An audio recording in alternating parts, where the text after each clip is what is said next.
On ne peut pas inventer ça, hein. Devinez, c'est quoi le titre de mon message ce matin? La puissance de l'amour. J'ai pas dit à l'équipe de louange quoi faire. La puissance de l'amour. Je vais faire une série sur ça. Donc plusieurs messages d'affilée vont être sur ce thème de l'amour, l'amour de Dieu, et aussi l'amour entre nous, l'amour que nous sommes appelés à partager. Et je voudrais qu'on lise ensemble dans la première épître de Jean, au chapitre 4, on va lire les versets 7 à 18. 1 Jean 4, 7 à 18. Bien-aimés, ça commence bien. Aimons-nous les uns les autres, car l'amour est de Dieu, et quiconque aime est né de Dieu et connaît Dieu. Celui qui n'aime pas n'a pas connu Dieu, car Dieu est amour. L'amour a été manifesté envers nous, en ce que Dieu a envoyé son Fils unique dans le monde, afin que nous vivions par lui. Et cet amour consiste non point en ce que nous avons aimé Dieu, mais en ce qu'il nous a aimés et a envoyé son Fils comme victime expiatoire pour nos péchés.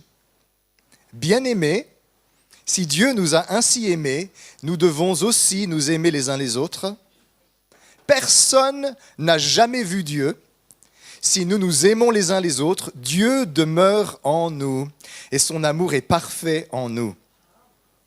Nous connaissons que nous demeurons en lui et qu'il demeure en nous parce qu'il nous a donné son esprit. Et nous avons vu et nous attestons que le Père a envoyé le Fils comme sauveur du monde. Celui qui déclarera publiquement que Jésus est le Fils de Dieu, Dieu demeure en lui et lui en Dieu. Et nous avons connu l'amour de Dieu, l'amour que Dieu a pour nous, et nous y avons cru. Dieu est amour, et celui qui demeure dans l'amour demeure en Dieu, et Dieu demeure en lui. Tel il est, tel nous sommes aussi dans ce monde. C'est en cela que l'amour est parfait en nous, afin que nous ayons de l'assurance au jour du jugement. La crainte n'est pas dans l'amour, mais l'amour parfait bannit la crainte. Car la crainte suppose un châtiment, et celui qui craint n'est pas parfait dans l'amour. Alors, qu'est-ce que c'est que l'amour ? Francis Cabrel disait que tout le monde y pense, hein ? Les hommes, les anges et les vautours. Et vous savez que vous avez rencontré dans votre vie des vautours, n'est-ce pas ? Des vautours de l'amour. Des vautours de toutes sortes, mais aussi des vautours de l'amour. Toute la vie humaine est en fait une grande quête d'amour. Mais bien souvent, on ne sait pas qu'est-ce que c'est. Même nos dictionnaires ne savent pas ce que c'est. J'ai ouvert le Larousse. Je n'ai pas ouvert le petit Robert. Je me suis dit que le Larousse, c'était plus simple. Ils disent que l'amour, c'est un mouvement de dévotion envers une divinité. Quelque chose qui part de moi vers Dieu. Il dit, le Larousse, l'amour est un goût très vif, manifesté pour quelqu'un ou pour quelque chose qui nous procure du plaisir. J'aime le chocolat. Il dit que l'amour, c'est l'affection ou la tendresse que l'on éprouve envers une personne, une attirance physique pour une personne, ou la liaison, ou même l'aventure que l'on entretient avec une personne. Plein de définitions de l'amour. Elles sont toutes fausses. Toutes ces définitions sont fausses. Parce que l'amour ne peut être défini que par celui qui l'a créé, Dieu. Et l'apôtre de l'amour, qui a passé sa vie à contempler ces choses, qui s'appelle Jean, il nous dit que Dieu est amour. Dieu, il a beaucoup d'attributs. Il est vrai, véridique, il est saint, il est juste, il est fidèle, il est puissant, toutes sortes de choses. Mais avez-vous remarqué que c'est une des seules fois dans la Bible ici où on définit la nature de Dieu. Et on ne dit pas Dieu a de l'amour, on ne dit pas Dieu manifeste de l'amour, on ne dit pas Dieu éprouve de l'amour, on dit Dieu est amour. Ça change quelque chose, ça. Qu'est-ce que ça signifie quand on dit Dieu est amour ? Ça signifie que l'amour n'est pas qu'une simple caractéristique de Dieu. L'amour définit sa nature, son essence même. Au plus profond de qui est Dieu, il y a l'amour. C'est ce qu'il est. Attention, il ne dit pas « l'amour est Dieu ». Il dit « Dieu est amour ». Ce n'est pas la même chose. Nous ne sommes pas des adorateurs de l'amour. Comme aujourd'hui, il y a beaucoup de gens qui célèbrent l'amour. Non, on ne célèbre pas l'amour, on célèbre Dieu. Dieu est amour. Ça signifie que dans son cœur, dans l'essence de Dieu, dans le plus profond de Dieu, si vous pouviez plonger dans les profondeurs même du cœur de Dieu, au plus loin que vous pourriez aller, là, vous allez trouver seulement de l'amour. Vous allez dire, j'entends déjà tous les théologiens me dire, oui, mais Christophe, attention, oui, Dieu est amour, mais il est aussi juste et vrai et fidèle et toutes sortes de choses. Oui, c'est vrai. Dieu est juste, véridique, saint, pur, fidèle, éternel, puissant, tout ce que tu veux. Mais la Bible ne dit jamais que Dieu est justice, que Dieu est vérité, que Dieu est sainteté, que Dieu est pureté, que Dieu est fidélité, que Dieu est éternité, que Dieu est puissance. Mais elle dit que Dieu est amour. Il y a une grande différence. Qu'est-ce que ça implique ? Ça implique que tout ce que Dieu fait est motivé par son amour. Quand Dieu manifeste sa justice, c'est parce qu'il est amour. Et l'amour ne commet pas d'injustice. Quand Dieu révèle sa vérité, c'est parce qu'il est amour. Et l'amour ne dit pas de mensonge. Quand Dieu montre sa fidélité, c'est parce qu'il est amour. Et le vrai amour est toujours fidèle. Je vais même vous dire, quand Dieu se fâche, et ça lui arrive, il ne le fait pas parce qu'il est colère. Il le fait parce qu'il est amour. Parce qu'il nous aime. Et même la colère de Dieu est une manifestation de son amour. Je vais vous donner un exemple, je prends toujours cet exemple qui marche très bien. Imaginez que mon enfant de 4 ans traverse la rue sans regarder. Je vais certainement me mettre en colère. Mais je ne vais pas me mettre en colère parce que je suis fâché qu'il a violé le code de la route ou qu'il n'a pas obéi à mes consignes. Je vais me mettre en colère parce que je l'aime et j'ai eu peur de le perdre et je ne lui veux que du bien. Tout ce que Dieu fait, même quand il doit te corriger, même quand c'est difficile et que tu ne comprends plus ce qui se passe dans ta vie, tout ce que Dieu fait est motivé par son amour. Dieu est amour. Et c'est pour ça que l'on dit que l'amour de Dieu est inconditionnel. Dieu ne t'aime pas parce que tu es le plus gentil, ou le plus beau, ou le plus intelligent, ou le plus fidèle. Tu sais pourquoi Dieu t'aime ? Parce qu'il est amour, et ça, c'est ce que Dieu est. Il t'aime, pas parce que tu mérites de l'amour, mais parce que c'est dans sa nature d'aimer. Dieu ne peut que aimer, parce qu'il est pur amour. Son cœur n'est motivé que par cela. Cette décision d'aimer inconditionnellement toutes ses créatures. Mais l'amour de Dieu, parfois, ça clash avec nos conceptions romantiques de l'amour. Si Dieu se fâche parce qu'on est en danger, parce qu'on met notre vie en danger, en péril, c'est dans son amour qu'il se fâche. Si Dieu nous récompense et nous bénit, c'est dans son amour qu'il fait ça. Si Dieu nous corrige, c'est dans son amour qu'il fait ça. Si Dieu montre sa fidélité, c'est dans son amour qu'il fait ça. Si Dieu donne la vie, c'est dans son amour qu'il donne la vie. Si Dieu reprend une vie, c'est dans son amour qu'il reprend cette vie. Et même quand Dieu reprend la vie d'un méchant, Dieu sait qu'il y a des justes qui meurent et des méchants qui meurent. Mais quand Dieu reprend la vie d'un méchant, c'est dans son amour qu'il reprend cette vie, parce que Dieu écourte la vie du méchant pour ne pas qu'il accumule au-delà de toute mesure une condamnation sévère envers lui-même. Parce que Dieu sait très bien qui je suis. Il me connaît. Et il sait très bien les choses que je suis capable de supporter, les choses que je ne suis pas capable de supporter. Il sait très bien où je suis en train d'aller. Et Dieu veut me prendre de cette terre au moment qui me sera le plus favorable. Parce qu'il m'aime. Et si je suis complètement vicieux et pervers dans ma conscience et que je cherche à faire le mal autour de moi, dans son amour, il me retirera de la terre au meilleur moment pour m'épargner le plus gros de la condamnation que j'ai méritée. Parce qu'il est amour. Mais quand des choses se passent dans nos vies, remarquez, il y a un petit diable qui vient sur notre épaule et qui nous dit « Dieu est méchant, il n'est pas fidèle, parce qu'il a fait ci, parce qu'il a fait ça ». Le diable va toujours calomnier Dieu et te faire croire que Dieu t'a été infidèle et que Dieu a été méchant avec toi. Alors que tout ce qu'il fait et tout ce qu'il permet, c'est par amour pour nous.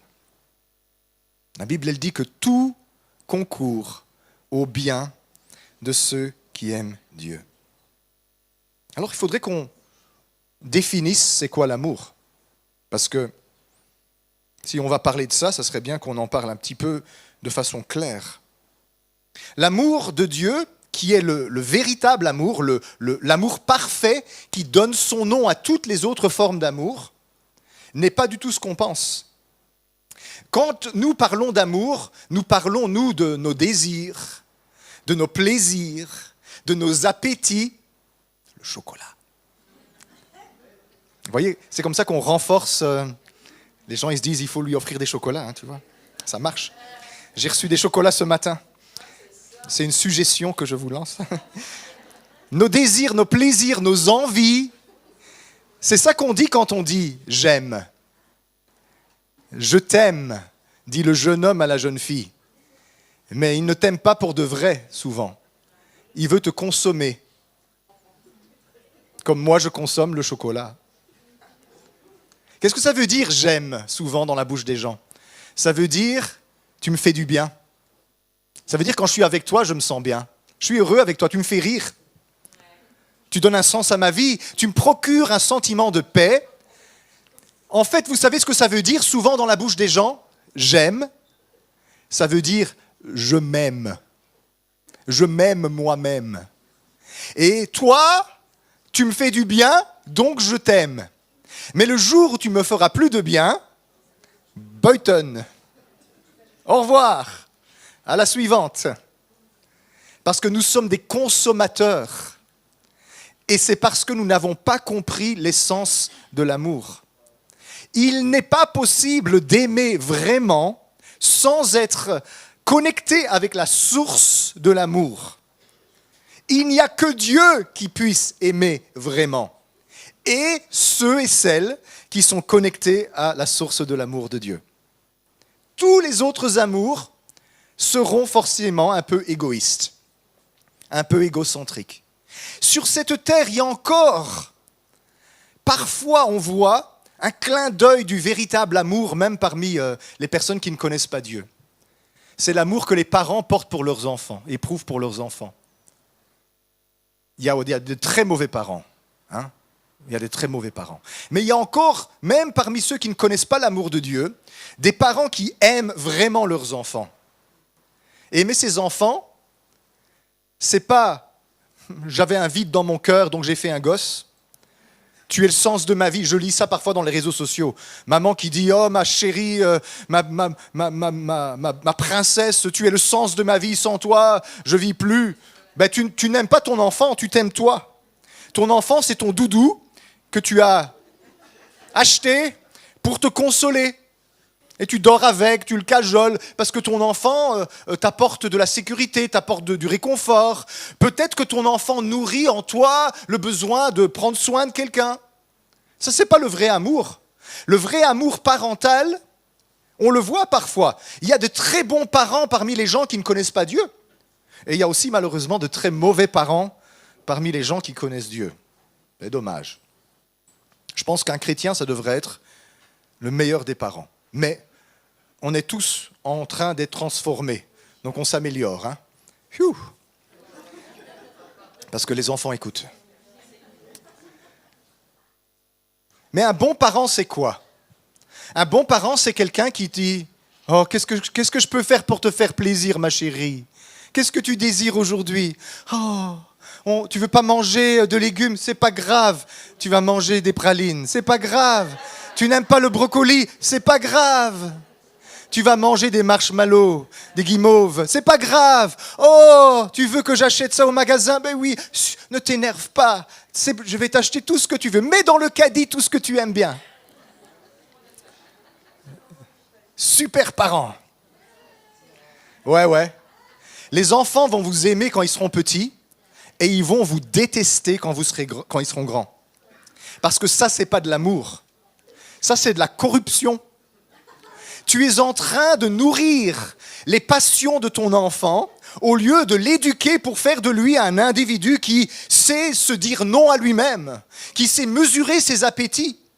Et puis ton garçon, quand il a 15-16 ans et qu'il commence à courtiser, parce que maintenant, on courtise tôt, si ce n'est pas 12 ou 13. Vous savez ce qu'il va faire? Il va considérer la jeune fille, ou la jeune fille va considérer le jeune homme, comme une guimauve. Et vous savez ce qu'on dit? Je vois des adultes faire ça. En relation pastorale, je vois dans des couples des choses comme ça. Si tu m'aimes, tu feras ça. C'est une manipulation, ça. Très, très courant. Si tu m'aimes, tu feras ça pour moi. Mais en fait, tu crois aimer ton conjoint, tu crois aimer ton petit copain, ta petite copine, mais en fait, ce que tu aimes, c'est toi. Parce que tu es le centre de tout et les autres n'existent pour combler le vide qui est en toi. Et laissez-moi vous dire un grand secret dans la vie. Ce genre de façon de vivre, c'est une recette pour être malheureux. Les psychologues disent qu'il n'y a pas de différence entre la dépression et l'égocentrisme. Plus quelqu'un est égocentrique, plus il est déprimé et triste. Et donc, en fait, regarde un petit peu ton niveau de bonheur dans la vie et tu sauras quel est le niveau de ton amour. Parce que plus je suis centré sur moi, plus je tourne autour de mon nombril, plus j'utilise les gens pour arriver à mes fins, plus je consomme les relations pour me satisfaire, plus je serai malheureux, déprimé, découragé. Et je vais vous dire pourquoi. Parce que les amours des êtres humains ne sauront jamais remplir votre cœur. Il n'y a qu'un seul amour qui puisse combler votre cœur pleinement. On a besoin de Dieu. Alors comment est-ce qu'on définit l'amour? Versets 9 et 10. L'amour de Dieu a été manifesté envers nous, en ce que Dieu a envoyé son Fils unique dans le monde, afin que nous vivions par lui. Et cet amour consiste non point en ce que nous avons aimé Dieu, mais en ce qu'il nous a aimés et a envoyé son Fils comme victime expiatoire pour nos péchés. Jean définit l'amour dans ces deux versets. Qu'est-ce qu'il dit?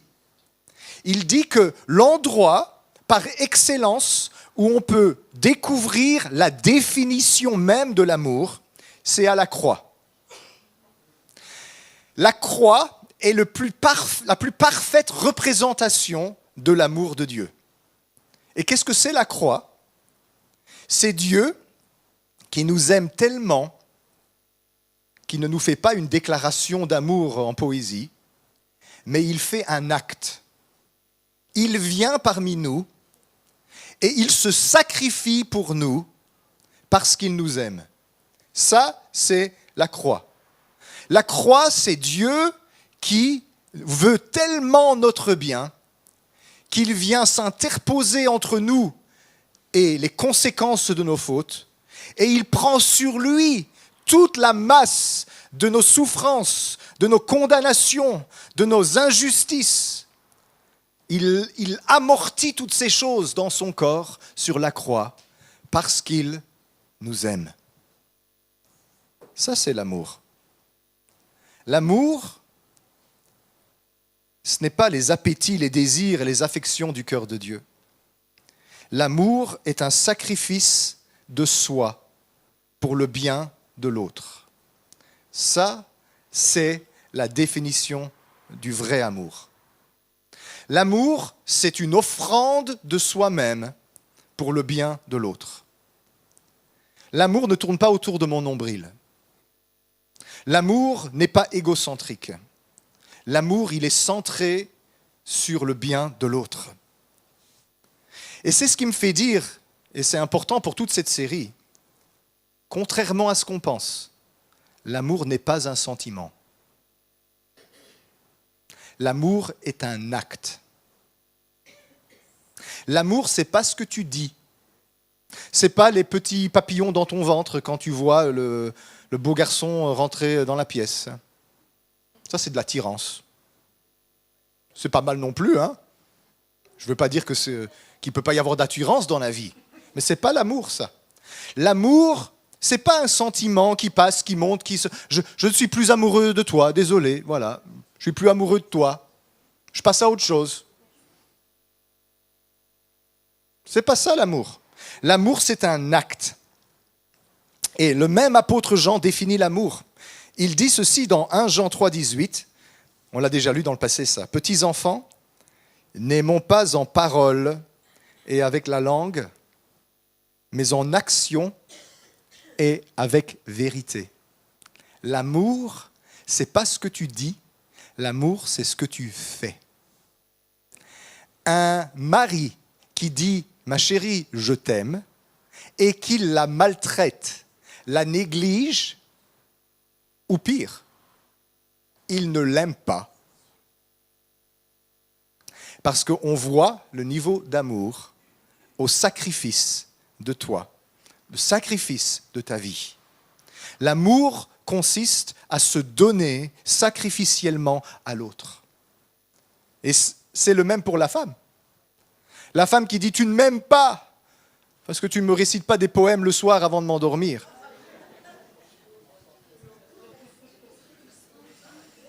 Maintenant, les hommes, maintenant il y a les intelligences artificielles qui font des poèmes très rapidement.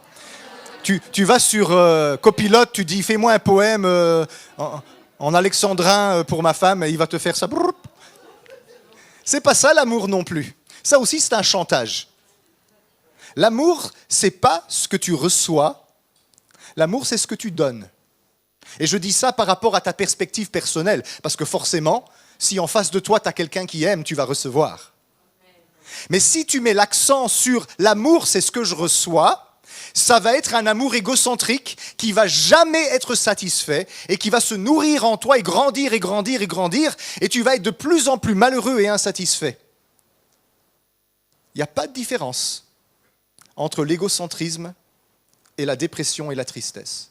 Plus je suis centré sur moi, plus je serai malheureux. Plus je suis centré sur Dieu et sur les autres, plus je serai heureux. N'aimons pas en parole, mais en action et avec vérité.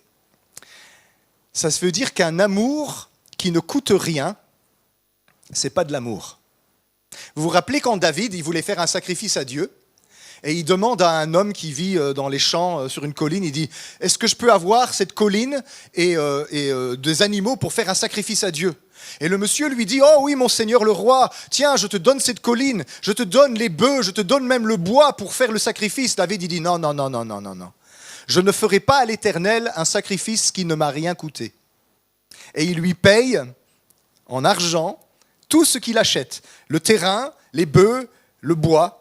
Parce que David a compris c'est quoi l'amour. L'amour est toujours sacrificiel. L'amour, c'est se donner à l'autre pour son bien. Et on doit toujours définir l'amour de cette façon-là. Je t'aime, ça signifie que je vais tout faire pour ton bien, même si ça me fait mal. Et je vais te dire un secret. Même si ça te fait mal. Ah, tu ne m'aimes pas parce que tu ne m'as pas donné les bonbons. Il y a une vieille publicité, je ne sais pas si vous l'avez vue, super cynique je trouve, mais très comique. C'est dans un magasin, je crois, c'est en France, si je ne m'abuse. Hein, c'est là qu'il y a les pires caractères. Non, je déconne. Mais c'est un papa qui fait les courses avec son petit gamin, et son garçon, il est devant le rayon des bonbons, et il tape des bonbons dans le caddie. Et le papa, il les remet doucement dans le rayon. Et le gamin, il fait mais il jette les bonbons dans le caddie. Et le papa, il tout doux, il prend les bonbons, il les met dans le rayon. Le petit garçon se jette par terre. Il commence à taper des pieds et des mains. Je veux les bonbons! Et tout le monde dans le magasin commence à regarder, et puis il regarde le papa, et le papa, il est tout penaud, parce que qu'est-ce que je vais faire avec ce gamin? Et on voit vraiment le malheur dans son visage, il ne sait pas comment. Vous savez, c'est une grande manipulation des enfants, parce qu'ils savent bien que vous n'allez pas les punir en public, alors ils se disent qu'ils vont échapper à tout. Hein. Mais il suffit d'un regard qui veut dire « Attends de rentrer à la maison, tu vas voir. Attends un peu là. » Mais la publicité, elle est très comique, parce que quand on voit le gamin en train de gueuler et taper des pieds et des mains, en fait, c'est une pub pour les préservatifs Durex. Sous-entendu, protégez-vous de ça.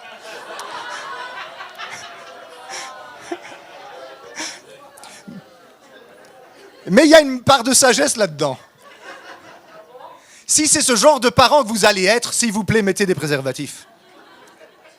Parce que vous allez faire des petits diables, des petits monstres qui vont devenir des dictateurs, qui vont briser la vie des autres.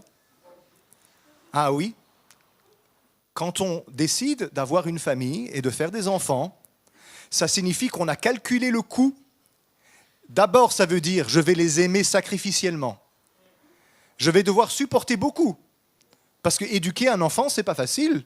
L'enfant va passer par plein de phases différentes dans sa vie. Mais je vais résolument chercher son bien, et ça veut dire que je ne vais pas toujours chercher à lui faire plaisir.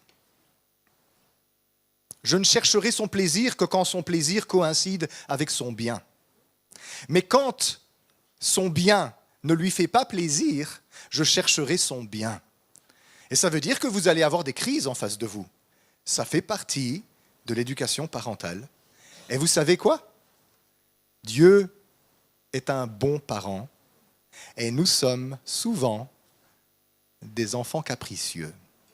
Et nous aussi, on tape du poing, et nous aussi, on tape du pied, et nous aussi, grands comme nous sommes, on crie « Je veux des bonbons !» Mais les bonbons qu'on veut, c'est peut-être pas des bonbons comme ça, on veut d'autres bonbons. Quels sont les bonbons que tu veux? Et que tu es en train de taper du pied et des poings parce que Dieu ne te les donne pas.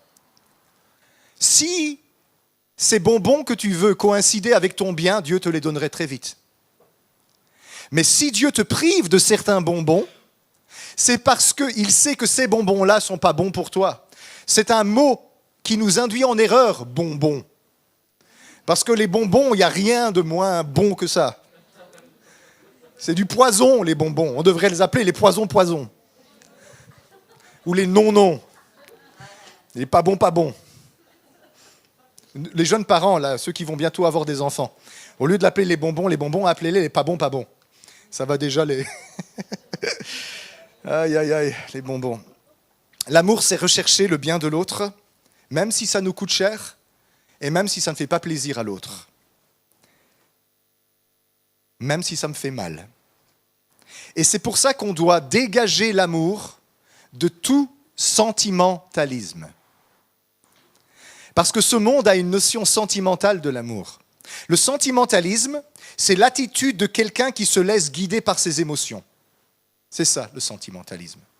Le sentimentalisme, c'est quelqu'un qui a des sentiments superficiels et qui va suivre les vagues de ses émotions sans réfléchir à est-ce que c'est bien, est-ce que c'est vrai, est-ce que c'est bon ce que je suis en train de faire.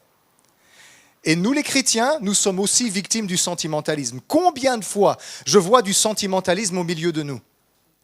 Quand quelqu'un est en train de se mettre en danger et fait quelque chose de mal qui n'est pas bon pour lui, et que les responsables de l'Église lui disent « Non, c'est pas bien, il ne faut pas que tu fasses ça ». Et puis, par derrière, il y a des chrétiens qui viennent et disent « N'écoute pas, il n'a pas de cœur, Dieu est bon, Dieu il est tolérant et patient, hein. En avant, allez-y ». Ouais.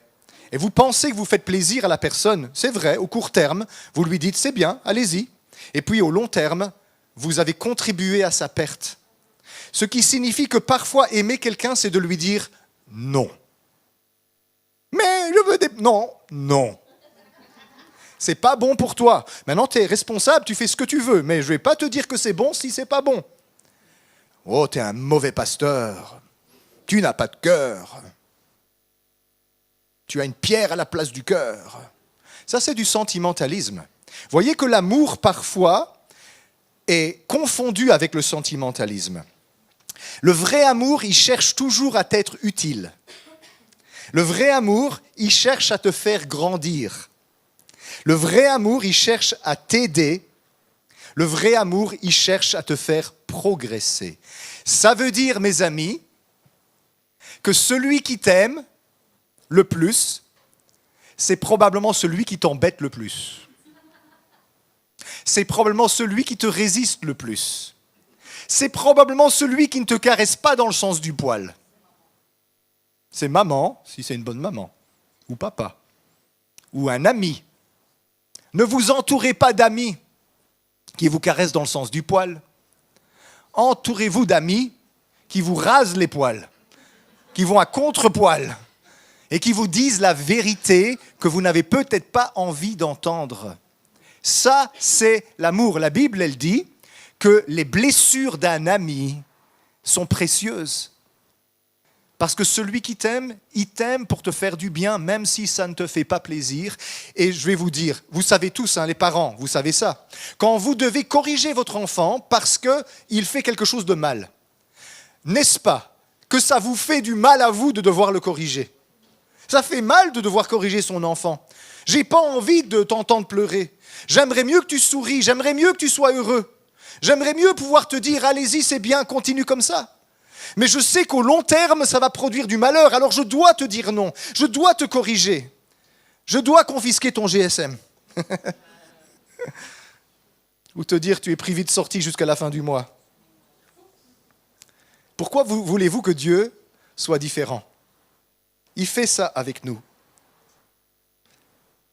Aimer, c'est pas toujours chercher à faire plaisir, mais c'est chercher à faire grandir. Alors qu'est-ce que ça veut dire quand on dit Dieu est amour?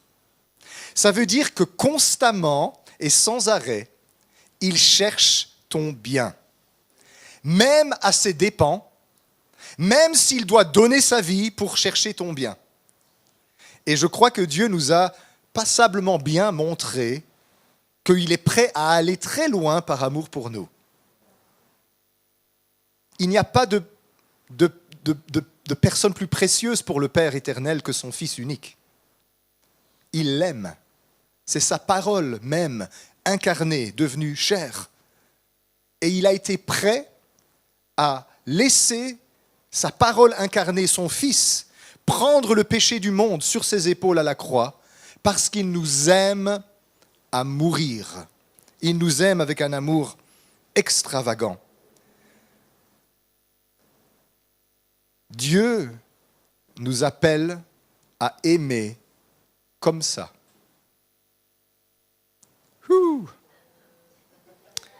Verset 7. Bien-aimés, aimons-nous les uns les autres, car l'amour est de Dieu, et quiconque aime est né de Dieu et connaît Dieu. Verset 11. Bien-aimés, si Dieu nous a ainsi aimés, nous devons aussi nous aimer les uns les autres. Attends un moment. Oh! Quoi? Tu es en train de dire que je suis censé aimer comme toi? Quoi? Tu veux dire que je dois aimer sans compter le coût personnel? Que je dois aimer sacrificiellement en recherchant le bien des autres, même quand c'est à mes propres dépens? Ah! Dans la société, on dit « je suis bon, mais pas... » C'est vous qui l'avez dit.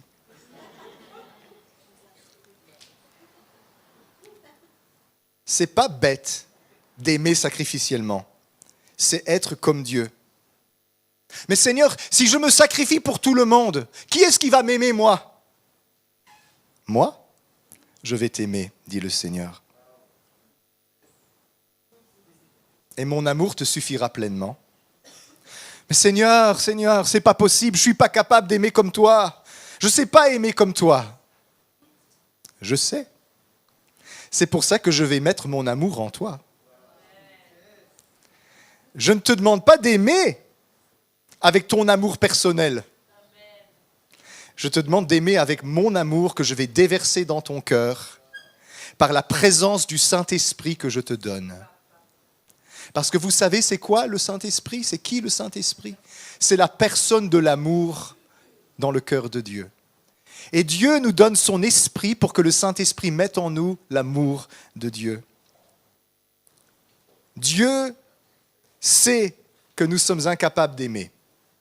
Il sait que je suis pauvre en amour. Il sait que tu n'es pas capable d'aimer. Je ne te demande pas d'aimer avec ton amour, mais avec mon amour. Je ne te demande pas d'aimer comme toi tu es capable, mais d'aimer avec l'amour que je te donnerai. Avec le Saint-Esprit que je te donnerai. Verset 13. Nous connaissons que nous demeurons en lui et qu'il demeure en nous parce qu'il nous a donné de son esprit. C'est ça le secret. Si je ne suis pas en communion avec le Saint-Esprit, je suis réduit à mon propre amour qui est limité. Je suis capable de vous aimer jusqu'à ce que vous m'embêtiez. Et puis ça s'arrête. Je suis capable de vous aimer jusqu'à ce que ça soit un inconvénient pour moi, un sacrifice pour moi. Après ça, je dois me protéger. Parce que mon amour est limité. Mon amour humain n'est pas divin. Mon amour humain, il est capable que de s'exprimer dans des limites. Mais l'amour de Dieu, il est sans limite. Et si nous sommes des enfants de Dieu, Dieu ne nous appelle pas à nous aimer avec de l'amour humain limité. Parce que très vite, on va arriver au bout des limites. Si maintenant vous découvrez quelqu'un ici qui devient votre meilleur ami et que vous vous aimez avec de l'amour humain, je vous garantis qu'il ne faudra pas quelques années pour que vous ayez épuisé l'amour de cette personne et vous allez devenir les pires ennemis. Avez-vous remarqué comment les amis deviennent des ennemis parfois au bout du temps? Comment des gens qui se sont mariés et s'aimaient à mourir sont devenus des ennemis horribles quelques années plus tard? Pourquoi? Parce qu'on s'aime avec de l'amour humain. L'amour humain a des limites. J'ai mes limites, tu as tes limites. Nous sommes limités. Mais l'amour de Dieu est infini. Et si nous prétendons servir le Seigneur, nous avons besoin de l'aide du Saint-Esprit. Nous avons besoin que le Saint-Esprit mette dans nos cœurs de l'amour pour Dieu, de l'amour pour nous et de l'amour pour les gens. Si je viens dans l'église et que je dis « Seigneur, je veux t'aimer, je vais essayer de t'aimer », Dieu n'attend pas que je l'aime avec mon amour limité. Je vais vous dire un secret, je ne suis pas capable d'aimer Dieu comme Dieu mérite d'être aimé. Moi, j'aime Dieu avec un amour de pacotille, un amour variable, un amour qui a des hauts et des bas, un amour qui chancelle, qui défaille. Et bien souvent, dans ma propre chair, je dois dire « Seigneur, je ne t'aime pas vraiment comme je devrais t'aimer ». Et Dieu n'est pas choqué de ça. Il dit « C'est bien que tu le réalises. Parce que je ne t'ai jamais demandé de m'aimer avec ton amour. Je vais mettre en toi mon amour avec lequel tu vas m'aimer. Et tu vas m'aimer avec extravagance. Tu vas m'aimer comme David, qui dansait de toutes ses forces devant le Seigneur. Hein? Quel coup, quel sacrifice David a-t-il fait par amour pour Dieu quand il dansait de toutes ses forces? Il a fait le sacrifice de sa réputation, de son image de marque en tant que roi. Sa propre femme l'a méprisé. L'amour, ça coûte. Mais il n'y a rien de plus glorieux et plus puissant que l'amour de Dieu. L'amour peut te pousser à abandonner tout ton confort pour partir à l'autre bout de la planète sans aucune possession matérielle, pour servir des gens que tu n'as jamais vus, qui ne parlent pas ta langue et qui vont probablement te persécuter, si pas te tuer. Pensez aux premiers missionnaires qui partaient dans les îles, qui partaient en Afrique avant que les grandes missions ne commencent. Est-ce que vous savez ce qu'ils faisaient les missionnaires? Ils se faisaient construire un cercueil et ils l'emmenaient dans le bateau avec eux. Ils embrassaient leur épouse et leurs enfants et ils disaient « Je t'aime, je m'en vais servir Dieu, je ne sais pas si je reviendrai. » Et beaucoup d'entre eux ne revenaient pas. Ils allaient là-bas, ils apprenaient la langue, s'ils n'étaient pas déjà cannibalisés. dans la marmite. Ils apprenaient la langue, ils servaient les gens, ils donnaient leur vie pour que des personnes connaissent l'amour de Dieu. Mais quel genre de cinglé fait ce genre de choses? C'est complètement fou de faire ça. Moi, je veux ma maison, je veux ma femme, je veux mes enfants. Ouais, je veux bien parler à mon voisin, l'inviter boire un café et lui dire que Dieu l'aime. Ça me coûte rien. Ça me coûte un café et un biscuit, ça. Bon, si le voisin est un peu embêtant, ça me coûte aussi, ça. Mais ça coûte rien, ça. Ça coûte presque rien. Remarquez, les amis, même ça, nous n'en sommes pas capables. Même ça, nous n'en sommes pas capables. Simplement de dire bonjour au voisin au-dessus de la clôture pendant qu'il tond sa pelouse et d'être bon avec lui, de lui dire bonjour, de montrer par des actes l'amour de Dieu dans notre vie. S'il vous plaît, ne prêchez pas au-dessus des clôtures de votre jardin à votre voisin. Hein. La parole de Dieu dit que... Non. Soyez un voisin d'une qualité telle qu'il va se rendre compte tout seul que Dieu est dans ta vie. Ils ne vont pas être contents, mais je vais quand même le dire. Il y a quelques années, j'ai rencontré des gens qui vivaient à Trasny. Et puis, ils m'ont demandé où était l'église. Et j'ai dit, il y a quelqu'un qui vit dans votre quartier, de notre église. Et ils ont dit, ah bon, c'est qui? Et j'ai dit, c'était Stéphane, Améla et Stella. Waouh, c'est les meilleurs voisins de la rue. Ils ont le cœur sur la main, il m'a dit. Tout le monde les aime bien.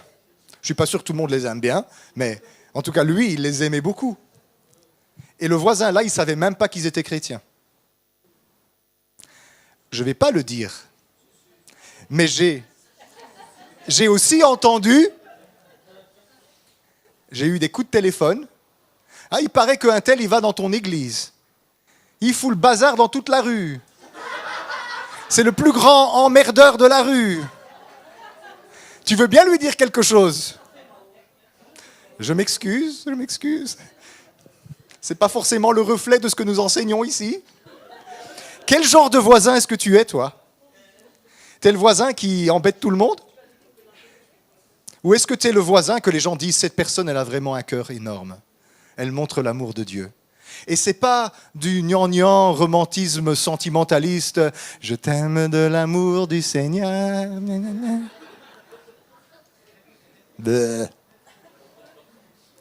Ça, c'est pas de l'amour, ça. Ça, c'est de la religiosité à 2 balles. Si le Saint-Esprit habite dans ton cœur, c'est impossible que l'amour ne s'y manifeste pas. Dans cette série, on va parler de l'amour pour Dieu, on va parler de l'amour pour son conjoint, on va parler de l'amour pour ses enfants, de l'amour pour ses parents, on va parler de l'amour pour son prochain. On ne va pas parler de sentimentalisme et de blabla mielleux comme ça, mais on va parler du vrai amour. Et je crois que Dieu désire qu'on entre dans une révolution de l'amour. Si vous êtes allergique à ce sujet-là, c'est parce que peut-être vous êtes dégoûté d'un faux amour religieux évangélique, là, qui n'est que pure hypocrisie. Mais moi aussi, il m'horripile. Il me donne envie de vomir cet amour-là. Parce que cet amour-là, j'en ai eu tout plein. Je t'aime. Et puis j'ai un coup de couteau dans le dos. Oh, et je me retourne. Mais dimanche, tu m'as dit que tu m'aimais. Ça, c'est pas de l'amour. Regardez ce que les gens font, pas ce qu'ils disent. Soyons des gens qui font. Soyons des gens qui reflètent le cœur de Dieu. Et si tu en es incapable, si tu te sens pauvre en amour et que tu n'arrives même pas à t'aimer toi-même, ce qui déjà devrait être le commencement, ne t'efforce pas de le produire, de le susciter dans ton cœur en prenant une décision. Va plonger dans le cœur de Dieu. Il y a de l'amour, en veux-tu, en voilà. C'est une source intarissable. Tu n'arriveras jamais au fond de l'amour de Dieu. Il va révolutionner ta vie. Il va te rendre puissant en action, en être et en parole. L'amour est la révolution que Dieu veut apporter à toute la création. Nous sommes sur cette planète pour une seule chose, apprendre à aimer. Alors on apprend beaucoup de choses, mais est-ce qu'on apprend ça? À aimer comme Dieu aime. Il dit dans ce texte, tel il est lui dans le ciel, tel nous sommes sur cette terre.